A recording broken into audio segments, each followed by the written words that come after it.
Yo les terriens, ici Sweep et j'espère que vous allez bien. Aujourd'hui, vidéo comics. Et j'avoue que j'ai choisi un peu un comics que personne n'a parlé parce que tout ce que je voulais faire avant, c'est abordé par tout le monde. J'avais par exemple envie de vous parler de Alienated, excellent comics de iComics, un des one-shot que je vous conseille. J'en parlerai sans doute vidéo, lecture, fin du mois et tout ça pour donner une idée, qui parle voilà, de la jeunesse et tout ça, qui est excellent.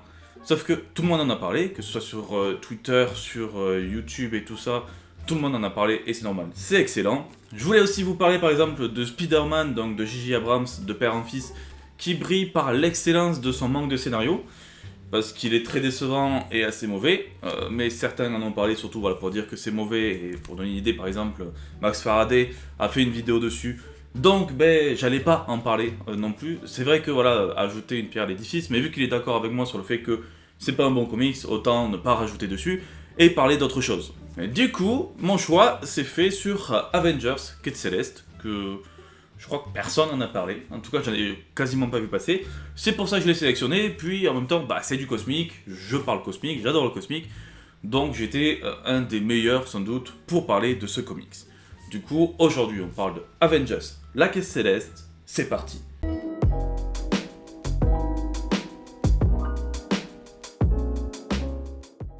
Alors, Avengers, la Quête Céleste, bon, c'est un comics de Marvel, je pense que je suis pas obligé de le dire parce que voilà, c'est Avengers. C'est donc un comics aussi publié par Panini. On a donc Steve Englehart qui est donc au scénario et aussi George Santamaria qui lui est au dessin. Du coup, voilà, je crois qu'il est à peu près à 19€ le comics. Ça se lit en one shot, il y a vraiment tout ce qu'il faut à l'intérieur. Je veux dire, il nous manque pas le début ou la fin. Le seul truc qui nous manque en fait, c'est un autre récit directement parce que pour donner une idée, la Quête Céleste, ça parle de la suite par rapport à la Madone Céleste, qui est donc un très vieux récit avec Mantis. Là, c'est le retour, pour vous donner une idée. Mais bon, ils n'allaient pas nous faire un truc énorme pour nous mettre les deux récits, donc là, c'est un peu une sorte de suite par rapport à la Madone Céleste. C'est un comics qui date voilà, début 2000-2001, mais après, voilà, côté graphique et tout ça, côté dessin, c'est très bien. Donc, voilà ce que je peux vous dire sur ce comics.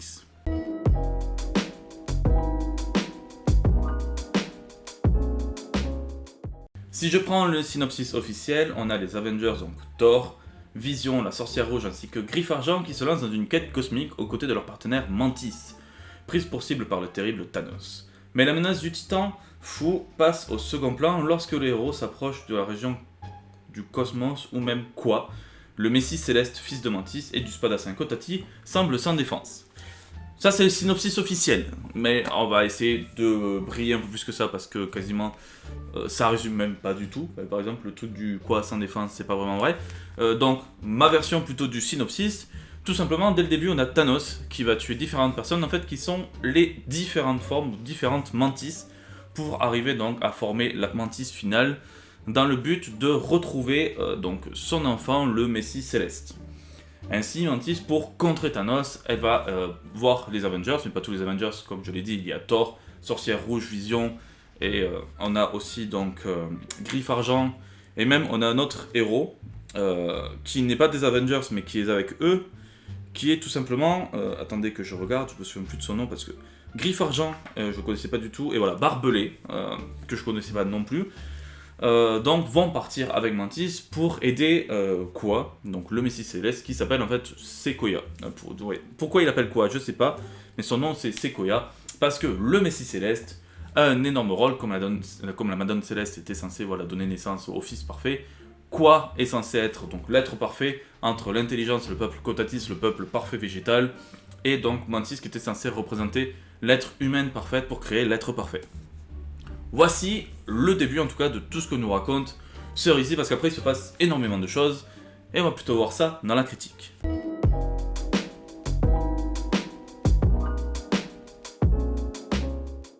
Attendez pour commencer, petit thé, et voilà il y en a café, thé, moi c'est thé si vous posez la question. Ça aide.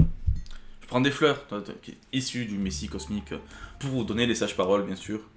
Donc la critique, qu'est-ce que je peux dire de ce comics? Un peu comme le Silver Surfer que j'avais vu Démon intérieur, je suis assez mitigé. L'avantage c'est que là on a tout le récit par rapport voilà, Silver Surfer Démon intérieur, où on n'est pas à la fin et donc c'est un peu frustrant. Là, on a tout, c'est l'avantage, mais il y a du bon comme du mauvais.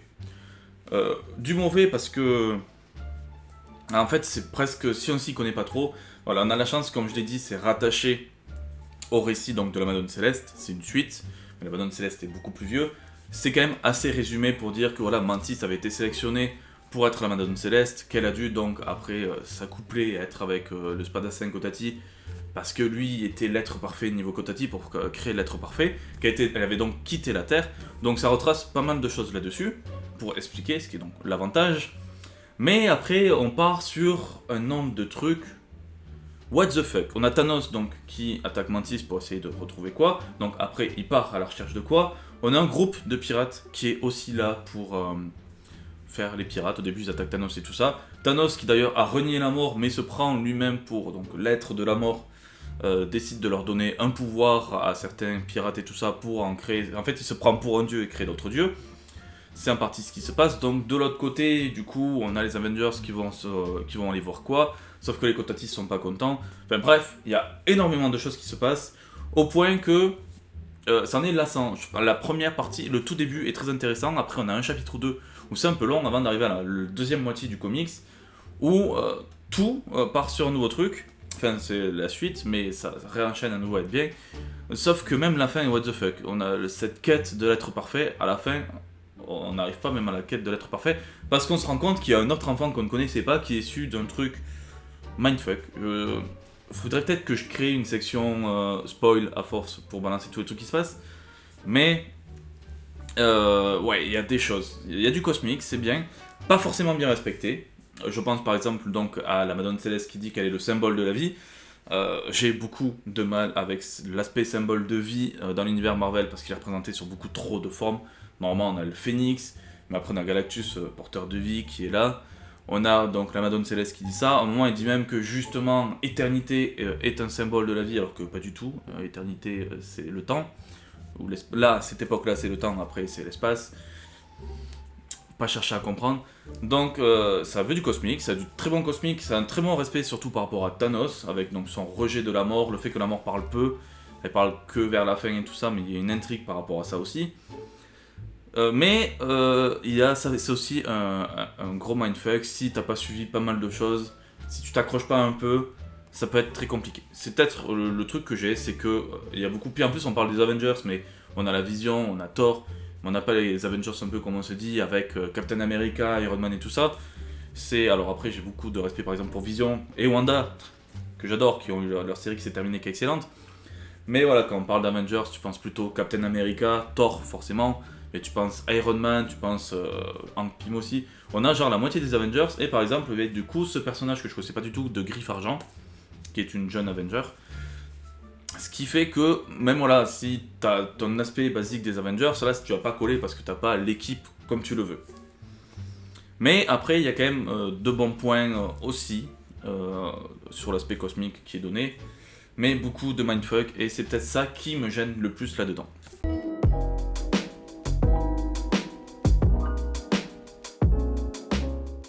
Point positif, pour moi, c'est du cosmique. Il y a Thanos qui est pas quasiment un personnage principal. Il refuse la mort. Donc moi, déjà pour moi, il y a tous les aspects qu'il faut. C'est aussi une suite qui a été donnée à la Madone Céleste, même si au final, c'est quand même une suite, même si on donne le surnom complètement con de quoi à Sequoia. Ce qui est complètement débile, parce que quand tu commences le truc, tu connais pas l'existence d'ailleurs de Sequoia. Ouais, je suis dans les points forts, mais je vais quand même partir sur un truc, on ne connaît pas l'existence de ce gosse, on sait pas qui il est. Et donc t'as ce truc où elle nous dit, il faut voir quoi. Et toi dans ta tête tu comprends pas que quoi c'est une personne. Et ça m'est arrivé des fois au tout début, et même après, parce qu'à force c'est relou, qu'ils se sont nommés comme ça, de lire 3 fois la même phrase en essayant de comprendre de quoi elle parle, de qui elle parle. Et c'est un truc assez frustrant, voilà. Mais c'est une suite donc à la Madone Céleste, très bon récit, je suis même pas sûr que la Madone Céleste ait été rééditée réellement. Après, on trouve, pour donner une idée, la fin du récit de la Madone Céleste, on le trouve dans le comics Wanda Vision, enfin Sorcière Rouge Vision, le mariage, où ça commence justement, le mariage de Wanda Vision se fait en même temps donc, que Mantis et le Spadassin.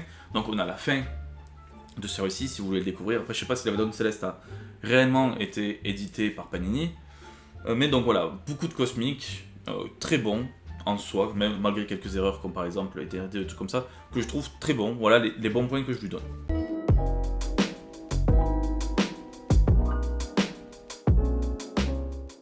Le point faible, comme je l'ai dit dans les critiques, c'est un peu le mindfuck où ça part dans tous les sens. Et je pense que là, point faible, je suis obligé de spoiler énormément. Donc passer à la partie suivante qui va être donc la partie conclusion.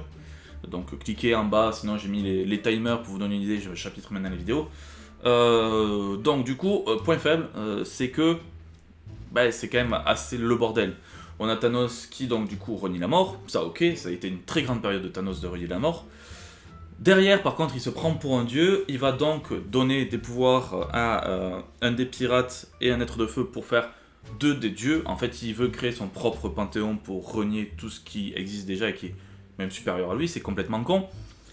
Il renie donc la mort, et donc dès qu'elle apparaît, presque il veut la défier ou des trucs comme ça, c'est logique mais con, mais voilà, ce fait qu'il essaie de créer un nouveau panthéon, de filer des pouvoirs à des personnes pour en faire des dieux, ça part trop loin déjà, à mes yeux.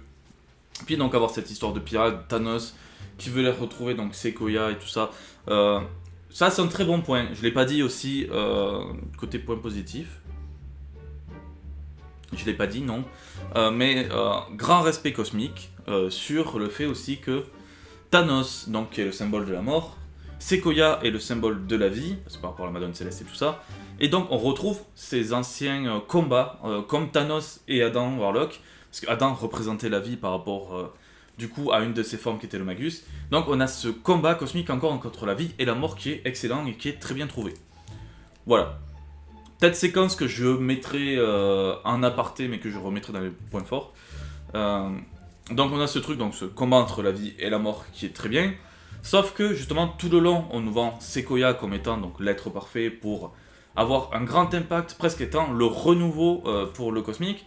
Et en fait, on se rend compte que à l'intérieur donc de l'univers, il y a cet endroit qui est tout noir, le chancre qu'ils l'appellent, et on ne sait pas ce que c'est, et il y a des cachettes et tout ça, on sait que c'est quelque chose qui touche l'éternité, et on nous dit que c'est un cancer, un peu, un cancer d'éternité par rapport à ça, et quand on a l'identité de ce truc, c'est complètement le bordel, ce chancre, c'est en fait l'enfant de Thanos et la mort, alors qu'ils n'ont jamais couché ensemble, des trucs comme ça, visiblement leur essence qui expliquait se serait mélangée et tout, et aurait donné naissance à ce cancer cosmique, et c'est un peu un mindfuck à comprendre, surtout après de voir comment ils doivent le vaincre et tout ça. Ils sont obligés de tuer leur propre gosse presque pour sauver l'univers, détruire tout ça. C'est un peu bizarre. Et surtout, t'es en train de te dire que si c'est l'enfant techniquement de Thanos et la mort, c'est un peu un représentant de la mort, pourquoi c'est pas Sequoia qui devrait l'affronter vu qu'il est censé être le représentant de la vie? Donc voilà, il y a un mindfuck et beaucoup de choses qui sont assez tordues à mes yeux et que j'ai pas trop accroché. Et qui m'ont paru légèrement bizarres, mais c'est surtout parce que moi, voilà, j'ai la petite patte de l'expert, on va dire le petit truc cosmique. Et donc, il y a des trucs qui peuvent me chafouiner légèrement, et ça a été le cas.